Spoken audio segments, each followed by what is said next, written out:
Pendant le confinement, j'étais en discussion avec ma compagne. On était dans une espèce de fantasme, de rêve de « et si ?» Et à un moment, il y a ce truc-là qui est sorti où je dis et si Marine Le Pen était voilée? Et si Marine Le Pen était musulmane? Et si, qu'est-ce qu'elle ferait? Comment ça serait? Comment elle serait perçue en France? Est-ce qu'elle serait femme politique, etc. Et c'est à partir de ce truc-là où je me suis dit tiens, j'aimerais bien peindre ça pour voir. Et à partir du moment où j'ai eu la première, je me suis dit ok, c'est qui les suivants quoi. Et à partir de là, j'ai déroulé à chaque fois en me documentant, à chaque fois en reprenant des phrases qui avaient été réellement dites dans la vie. Donc Emmanuel Macron, Jojo le gilet jaune, si les gilets jaunes ont le même statut qu'un ministre ou qu'un député sur un plateau télévision, etc. Si être gilet jaune, c'est pour le pouvoir d'achat, dans ce cas-là, moi aussi, je suis gilet jaune. Voilà, toutes ces phrases-là qui sont des phrases stigmatisantes. Pour que ça fonctionne et pour que l'affiche fonctionne et que la peinture fonctionne, il fallait que les gens puissent comprendre la référence. Et pour comprendre la référence, il faut que la phrase ait eu un retentissement suffisamment fort pour que ça soit rentré dans l'inconscient collectif. Et effectivement, le sans-dents de François Hollande, tout le monde s'en rappelle. Les racailles de Sarkozy, tout le monde s'en rappelle. Tous les gens qui l'ont vécu s'en rappellent. On est marqué de ça, en fait, forcément. Vous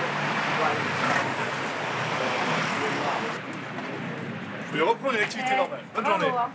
Merci. Très très bien vu. Merci. Tout est résumé. Voilà.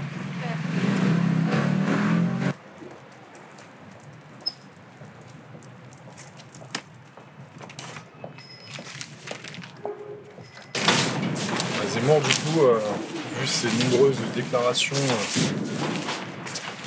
islamophobes, au vu des condamnations qu'il a eues, hein, parce qu'il a été condamné pour incitation à la haine religieuse, peut-être même pas de musulmans.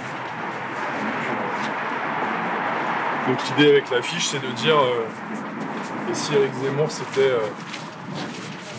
s'était converti à l'islam parce que venant d'Algérie et venant d'un pays justement avec une culture musulmane, ça aurait pu être quelque chose qui justement aurait pu l'intéresser, etc.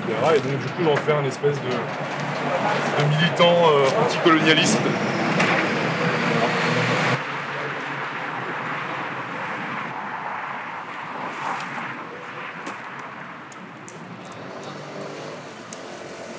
En fait, Valérie Pécresse, elle a été soutien de la Manif pour tous lors des manifestations qui étaient contre le mariage homosexuel.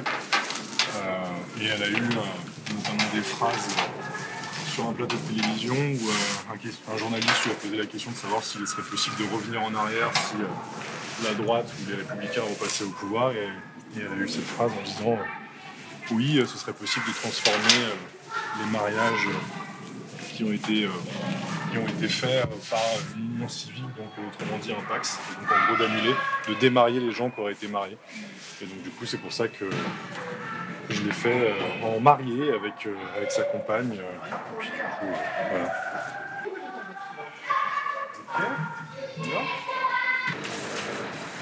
Avec Marine Le Pen, en fait, il y a un fait assez intéressant de sa biographie, c'est que dans les années 80-90, elle a été avocate commis d'office.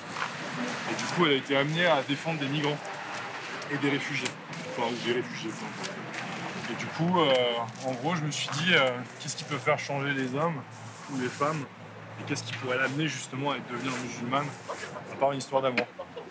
Donc du coup, en fait, je l'ai fait rencontrer un homme qui travaille dans une association et qui aide les migrants, qui est musulman, et puis il tombe amoureux, et puis voilà, elle découvre la foi, elle devient musulmane, elle se convertit, et du coup, elle continue son travail d'avocate auprès des migrants et des réfugiés.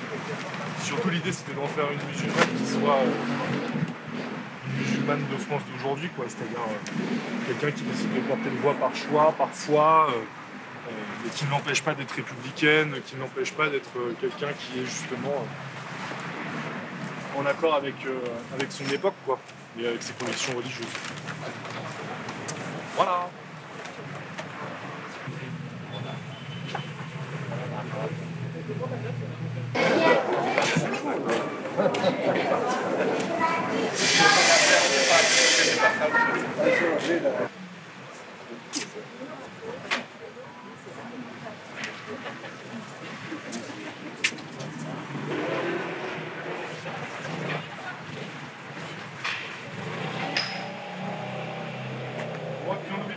dimanche, hein. Bah attendez, faut y aller, hein.